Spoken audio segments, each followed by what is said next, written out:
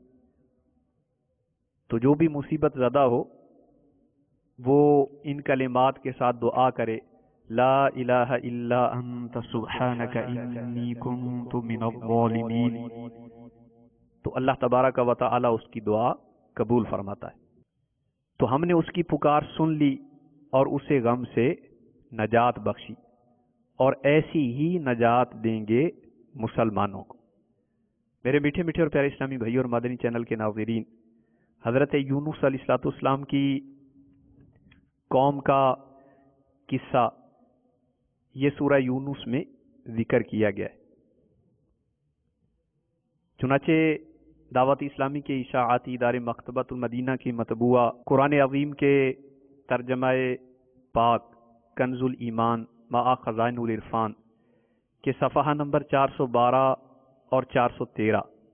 پر حضرت سیدنا یونس علیہ السلام کی قوم کا قصہ مذکور ہے. چنانچہ صدر الافاضل خلیفہ اعلی حضرت مولانا سید محمد نعیم الدین مراد آبادی علیہ رحمت اللہ الہادی آپ تحریر فرماتے ہیں کہ قوم یونس کا واقعہ یہ ہے کہ نینوا علاقہ موصل میں یہ لوگ رہتے تھے. موجودہ عراق کا شہر موصل، اس کے قریب نینوا کے علاقے میں یہ قوم رہتی تھی، اور یہ لوگ کفر و شرک میں مبتلا تھے. تو اللہ تبارک و تعالی نے حضرت یونس علیہ السلام کو ان کی طرف بھیجا. آپ نے بت پرستی چھوڑنے اور ایمان لانے کا ان کو حکم دیا. ان لوگوں نے انکار کیا، حضرت یونس علیہ السلام کی تکذیب کی. آپ نے انہیں بحکم الہی نزول عذاب کی خبر دی. ان لوگوں نے آپس میں کہا کہ حضرت یونس علیہ السلام نے کبھی کوئی بات غلط نہیں کہی. دیکھو اگر وہ رات کو یہاں رہے جب تو کوئی اندیشہ نہیں، اور اگر انہوں نے رات یہاں نہ گزاری تو سمجھ لینا کہ عذاب آئے گا. شب میں یعنی رات کے وقت حضرت سیدنا یونس علیہ السلام وہاں سے تشریف لے گئے تو صبح کو آثار عذاب نمودار ہوئے. آسمان پر سیاہ ہیبت ناک ابر آیا اور کثیر دھواں جمع ہوا. تمام شہر پر وہ دھواں چھا گیا. یہ دیکھ کر اس قوم کو یقین ہو گیا کہ عذاب آنے والا ہے. تو انہوں نے حضرت یونس علیہ السلام کی جستجو کی، یعنی آپ کو ڈھونڈا اور آپ کو نہ پایا. اب انہیں اور زیادہ اندیشہ ہوا تو وہ اپنی عورتوں اور بچوں اور جانوروں کو ساتھ لے کر جنگل کی طرف نکل گئے، موٹے کپڑے پہنے اور توبہ اور اسلام کا اظہار کیا۔ شوہر بیوی سے اور ماں سے بچے جدا ہو گئے، اور سب نے بارگاہ الہی میں گریہ ازاری شروع کی اور کہا کہ جو یونس علیہ السلام لائے ہم اس پر ایمان لائے، یعنی جو احکامات اللہ تبارک و تعالیٰ کی طرف سے وہ لے کر ہمارے پاس تشریف لائے ہیں، قوم والوں نے اس کا اظہار کیا کہ ہم اس پر ایمان لائے، اور توبہ صادقہ یعنی سچی توبہ کی، جو مظالم ان سے ہوئے تھے ان کو دفع کیا، پرائے مال واپس کیے، حتیٰ کہ اگر ایک پتھر دوسرے کا کسی کی بنیاد میں لگ گیا تھا تو بنیاد اکھاڑ کر پتھر نکال دیا، اور جس کا وہ پتھر تھا اس کو واپس کر دیا، اور اللہ تبارک و تعالی سے اخلاص کے ساتھ مغفرت کی دعائیں کی۔ پروردگار عالم نے ان پر رحم کیا، دعا قبول فرمائی اور عذاب اٹھا دیا گیا۔ تو میرے میٹھے میٹھے اور پیارے اسلامی بھائیوں اور مدنی چینل کے ناظرین، خزانہ العرفان شریف میں ہے کہ یہاں سوال پیدا ہوتا ہے کہ جب نزول عذاب کے بعد فرعون کا ایمان اور اس کی توبہ قبول نہ ہوئی تو قوم یونس کی توبہ قبول فرمانے اور عذاب اٹھا دینے میں کیا حکمت ہے؟ تو جواباً فرمایا گیا کہ علماء نے اس کے کئی جواب دیے۔ ایک تو یہ کہ یہ کرم خاص تھا قوم یونس کے ساتھ کہ جب عذاب کے آثار ظاہر ہو جائیں یا عذاب آ جائے تو وہ ٹلتا نہیں، تو قوم یونس پر جو عذاب کے آثار ظاہر ہوئے اور عذاب ٹل گیا، تو اس کا ایک جواب یہ ہے کہ یہ اللہ تبارک و تعالیٰ کا ایسا کرم ہے کہ جو قوم یونس کے ساتھ خاص ہے۔ دوسرا جواب یہ ہے کہ فرعون عذاب میں مبتلا ہونے کے بعد ایمان لایا، جب اس کو زندگانی کی امید ہی باقی نہ رہی، اور قوم یونس علیہ السلام سے جب عذاب قریب ہوا تو وہ اس میں مبتلا ہونے سے پہلے ایمان لے آئے، اور اللہ قلوب کا جاننے والا ہے، اخلاص مندوں کے صدق اور اخلاص کا اس کو علم ہے۔ میرے میٹھے میٹھے اور پیارے اسلامی بھائیوں اور مدنی چینل کے ناظرین، حضرت سیدنا یونس علیہ السلام اپنی قوم کو عرصہ دراز تک نیکی کی دعوت دیتے رہے، لیکن قوم کے افراد وہ اولاً سرکشی ہی کرتے رہے، اور جب آثار عذاب نمودار ہوئے تو اس پر وہ لوگ اللہ تبارک و تعالیٰ کی بارگاہ میں گریہ ازاری کرنے لگے، اخلاص کے ساتھ توبہ کی تو ان کی توبہ قبول کر لی گئی کہ وہ ایمان لے آئے اور اپنے گناہوں سے تائب ہو گئے۔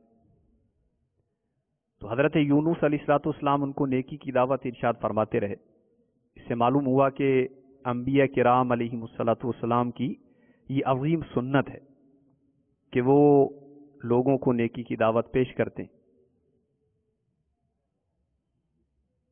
تو نیکی کی دعوت پیش کرنا، برائیوں سے روکنا ایک اہم دینی کام ہے۔ تو نیکی کی دعوت یعنی امر بالمعروف و نہی عن المنکر،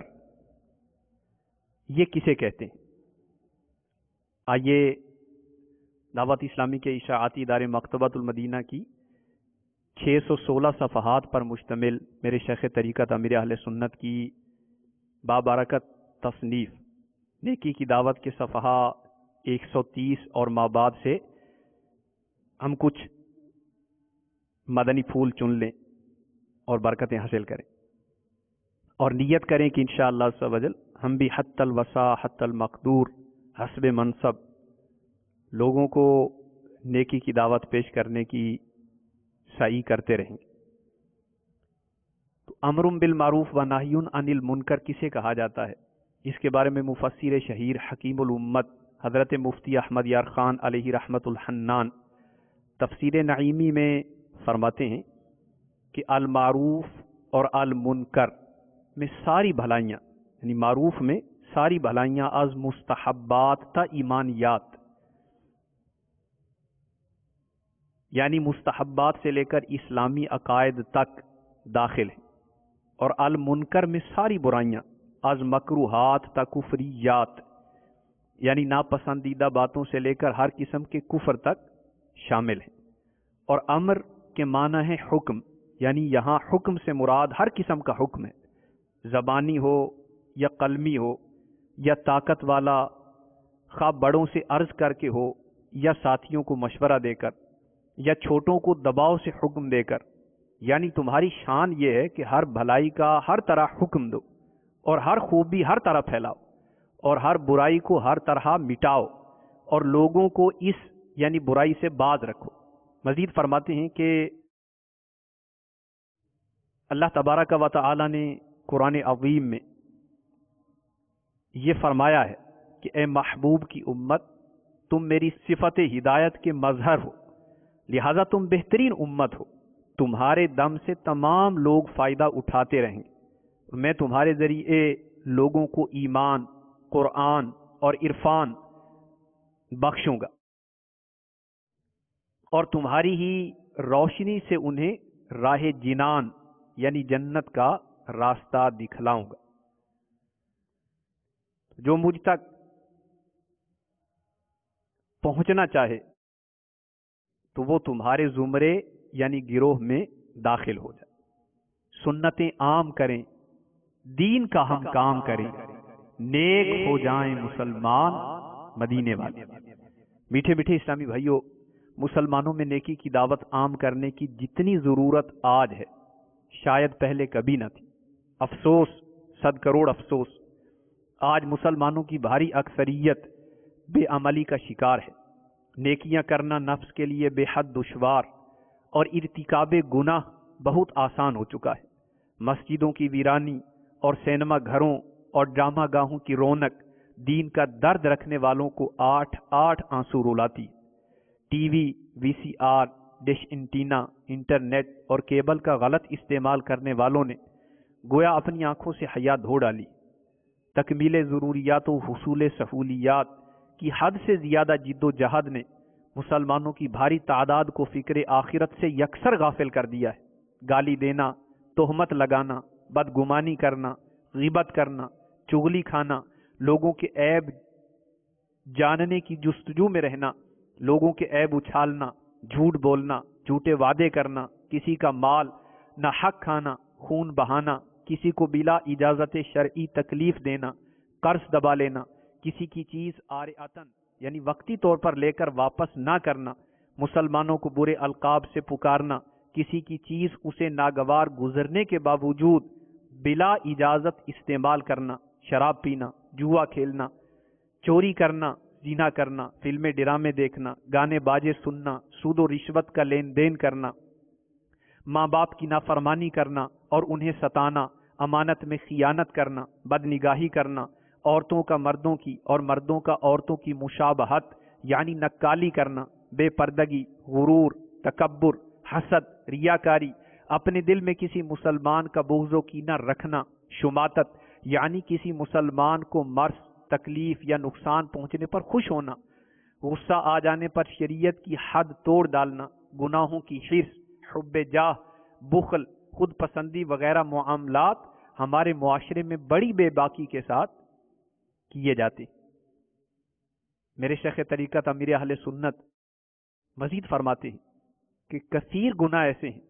کہ جن کی وجہ سے براہ راست دوسروں کو نقصان اٹھانا پڑتا ہے۔ مثلا اگر کوئی شخص چوری کا گناہ کرے گا تو اس شخص کا نقصان ہوگا جس کی چیز چرائی جائے گی۔ بالکل یہی معاملہ ڈاکہ ڈالنے، اسلحہ دکھا کر موبائل فون وغیرہ چھین لینے والوں کا ہے۔ دنیاوی نقصانات تو ایک طرف رہے، گناہ کرنے والے کا اصل بڑا نقصان تو آخرت کا ہے۔ اے سنتوں کا درد رکھنے والے عاشقان رسول، ذرا سوچئے، گناہوں کی دلدل میں پھنسنے والوں کو کون نکالے گا؟ اخلاقی تنزلوں اور پستیوں کی طرف چلے جانے والوں کو کردار کی بلندیوں کی جانب کون ابھارے گا؟ جہنم میں لے جانے والے اعمال میں مصروف رہنے والوں کو جنت میں لے جانے والے اعمال پر کون لگائے گا؟ میٹھے میٹھے اسلامی بھائیوں، ہمیں خود ہی ایک دوسرے کی اصلاح کی کوشش کرنی ہوگی۔ چنانچہ نیکی کی دعوت کا دل میں جذبہ بڑھائیے، تو نیکی کی دعوت کا جذبہ بڑھانے کے لیے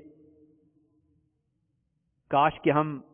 دعوت اسلامی کے مدنی ماحول سے وابستہ رہ کر نیکی کی دعوت کی دھومیں مچانے والے بن جائیں۔ تبلیغ قرآن و سنت کی عالمگیر غیر سیاسی تحریک دعوت اسلامی کے عاشقان رسول کے سنتوں کی تربیت کے مدنی قافلے 3 دن، 12 دن، 30 دن اور 12 ماہ کے لیے راہ خدا میں سفر کرتے رہتے ہیں۔ عاشقان رسول کا ایک مدنی قافلہ سنتوں کی تربیت کی غرض سے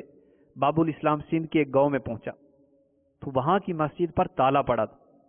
لوگوں سے ترکیب بنا کر مسجد کا دروازہ کھولا تو مدنی قافلے کے مسافر یہ دیکھ کر غمگین ہو گئے کہ طویل عرصے سے صفائی نہ کیے جانے کے سبب مسجد کے در و دیوار گرد و غبار سے اٹے پڑے اور ہر طرف مکڑیوں کے جالے تنے ہوئے۔ مدنی قافلے والوں کی استفسار یعنی پوچھنے پر بتایا گیا کہ کافی عرصہ ہوا یہاں کے مسلمانوں نے نماز پڑھنا چھوڑ دی ہے، جس کی بنا پر امام صاحب بھی جا چکے ہیں، اسی وجہ سے مسجد پر تالا لگا دیا گیا۔ افسوس، مسجد بند کر دی گئی تھی اور گاؤں میں ہر طرف گناہوں کی گرم بازاری تھی اور اکثر دکانوں پر گانے باجے اور ٹی وی پر فلمیں دیکھنے کا سلسلہ تھا۔ عاشقان رسول کا 30 دن کا ایک مدنی قافلہ راہ خدا میں سفر پر تھا تو اس دوران ایک مقام پر سنتیں سیکھنے سکھانے کے مدنی حلقے میں جب غسل کے فرائض سکھائے گئے تو ایک بزرگ روتے ہوئے کہنے لگے کہ میری عمر 70 سال ہو چکی مگر مجھے غسل کے فرائض کی معلومات نہ تھی۔ آج مدنی قافلے کی برکت سے مجھے غسل کے فرائض سیکھنے کو ملے۔ افسوس، مجھے تو یہ تک پتہ نہیں تھا کہ غسل میں فرائض بھی ہوتے۔ میٹھے میٹھے اسلامی بھائیوں، غسل کے فرائض سے لا علمی کا اعتراف کرنے والے 70 سالہ اسلامی بھائی کے واقعے سے مدنی قافلوں کی ضرورت و اہمیت اور نیکی کی دعوت پیش کرنے کی اہمیت کا اندازہ لگایا جا سکتا ہے۔ کسی مسلمان کو بیمار یا بھوک پیاس میں گرفتار یا بے روزگار و قرض دار یا آفتوں میں گرفتار یا دنیاوی مصیبتوں کا شکار یا مشکلات سے 2-4 دیکھ کر تو ہمیں ترس آتا ہے اور آنا بھی چاہیے، لیکن گناہوں کی بھرمار کے سبب آخرت کو داؤ پر لگانے والے اور اپنے آپ کو قبر و جہنم کے عذاب کا حقدار بنانے والے مسلمانوں پر بالکل ہی ترس نہیں آتا۔ یہ قابل افسوس ہے۔ گویا دنیاوی مصیبتوں کے مقابلے میں آخرت کی مصیبتوں کو کم تر سمجھ لیا گیا ہے، حالانکہ جسمانی مریض کے مقابلے میں روحانی یعنی گناہوں کا مریض زیادہ توجہ کا مستحق ہے کہ مسلمان کو دنیا کی تکلیفیں آخرت میں راحتیں دلا سکتی ہیں مگر گناہگار کو اس کے گناہ دوزخ کے غار میں پہنچا سکتے ہیں۔ 100 کروڑ افسوس، آج کل نادان مسلمان نفس و شیطان کے بہکاوے میں آ کر اس فانی جہان پر تو دل و جان سے قربان ہے مگر اسے فرائض تک کا علم نہیں، حالانکہ سرکار دو عالم صلی اللہ علیہ وسلم نے ارشاد فرمایا طلب العلم فریضۃ علی کل مسلم، یعنی علم حاصل کرنا ہر مسلمان پر فرض ہے۔ اس حدیث پاک سے اسکول کالج کی مروجہ دنیاوی تعلیم نہیں بلکہ ضروری دینی علم مراد ہے۔ لہذا علوم میں سے سب سے پہلے کون سی چیز سیکھنا مسلمان پر فرض ہے، پھر کون سی چیز سیکھنا فرض ہے، اس کی تفصیل میرے شیخ طریقت امیر اہل سنت نے نیکی کی دعوت کے صفحہ 136-137 پر بیان فرمائی۔ چنانچہ شیخ طریقت امیر اہل سنت فرماتے ہیں کہ سب سے پہلے اسلامی عقائد کا سیکھنا فرض ہے، اس کے بعد نماز کے فرائض و شرائط و مفسدات یعنی نماز کس طرح درست ہوتی ہے اور کس طرح ٹوٹ جاتی، پھر رمضان المبارک کی تشریف آوری ہو تو جس پر روزے فرض ہوں اس کے لیے روزوں کے ضروری مسائل، جس پر زکوٰۃ فرض ہو اس کے لیے زکوٰۃ کے ضروری مسائل، اسی طرح حج فرض ہونے کی صورت میں حج کے، نکاح کرنا چاہے تو اس کے، تاجر کو تجارت کے، خریدار کو خریدنے کے، نوکری کرنے والے اور نوکر رکھنے والے کو اجارے کے، وعلی ھذا القیاس یعنی اسی پر قیاس کرتے ہوئے ہر مسلمان عاقل و بالغ مرد و عورت پر اس کی موجودہ حالت کے مطابق مسئلے سیکھنا فرض عین ہے۔ اسی طرح ہر ایک کے لیے مسائل حلال و حرام بھی سیکھنا فرض ہے۔ نیز مسائل قلب یعنی باطنی مسائل یعنی فرائض قلبیہ، باطنی فرائض مثلا عاجزی و اخلاص اور توکل وغیرہ، اور ان کو حاصل کرنے کا طریقہ اور باطنی گناہ مثلا تکبر، ریاکاری، حسد، بدگمانی، بغض و کینہ، شماتت یعنی کسی کی مصیبت پر خوش ہونا وغیرہ، اور ان کا علاج سیکھنا ہر مسلمان پر فرض ہے۔ امیر اہل سنت فرماتے ہیں کہ تفصیلی معلومات کے لیے فتاوی رضویہ جلد 23 صفحہ 613 تا 624 کو ملاحظہ فرمائیے۔ مہلکات یعنی ہلاکت میں ڈالنے والی چیزوں جیسا کہ وعدہ خلافی، جھوٹ، غیبت، چغلی، بہتان، بدنگاہی، دھوکہ، ایذائے مسلم وغیرہ وغیرہ تمام صغیرہ و کبیرہ گناہوں کے بارے میں ضروری احکام سیکھنا بھی فرض ہے تاکہ ان سے بچا جا سکے۔ ڈرائیور و پیسنجر، میاں بیوی، والدین و اولاد، بھائی اور بہن، پڑوسی و رشتہ دار، قرض خواہ و قرض دار، سپروائزر و ٹھیکے دار، مزدور و معمار، کسان و زمیندار، کرائے پر لینے والا اور کرائے پر دینے والا، حاکم و محکوم، استاد و شاگرد، ڈاکٹر و حکیم، مقیم و مسافر، قصاب و ماہی گیر، چندہ کرنے والا، چندہ دینے والا، مسجد یا مدرسہ یا قبرستان یا سماجی ادارے وغیرہ کے متولیان، جانور بیچنے والا اور پالنے والا، چرواہا، دھوبی، درزی، بڑھائی یعنی کارپینٹر، لوہار، کاریگر، آخر و ذکر پانچوں سے دھلوانے، سلوانے اور بنوانے والے وغیرہ وغیرہ ہر ایک کے لیے اس کی موجودہ حالت کے مطابق ضروری مسائل جاننا فرض عین ہے۔ شیطان کی اس وسوسے پر ہرگز توجہ مت دیجیے کہ سیکھیں گے تو عمل کرنا پڑے گا، بلکہ اس حکم شرعی کو ذہن میں رکھ لیجیے کہ حسب حال فرض علوم نہ جاننا گناہ اور نہ جاننے کے سبب گناہ کر گزرنا گناہ در گناہ و حرام اور جہنم میں لے جانے والا کام ہے۔ خدایا ہم اسلامی احکام سیکھیں، بچائیں جو دوزخ سے وہ کام سیکھیں۔ میرے میٹھے میٹھے اور پیارے اسلامی بھائیوں، قصیدہ بردہ شریف کے اس شعر میں حضرت یونس علیہ السلام کے واقعے کی طرف اشارہ کیا گیا، تو اسی ضمن میں نیکی کی دعوت سے متعلقہ کچھ مدنی پھول آج کے سلسلے میں ہم نے سنے۔ اللہ تبارک و تعالی نیکی کی دعوت عام کرنے کا ہم سب کو جذبہ عطا فرمائے۔ مجھے اپنی اور ساری دنیا کے لوگوں کی اصلاح کی کوشش کرنی ہے کہ عظیم تر مدنی مقصد کو حاصل کرنے کے لیے دعوت اسلامی کے مدنی ماحول سے وابستہ ہو کر رہ کر خوب نیکی کی دعوت کی دھومیں مچانے، خود کو برائیوں سے بچانے، دوسروں کو نیکی کی دعوت دینے اور برائیوں سے بچانے کی توفیق عطا فرمائے۔ آمین بجاہ نبی الامین صلی اللہ تعالی علیہ وآلہ وسلم۔ مولاي صل وسلم دائما أبدا على حبيبك خير الخلق كلهم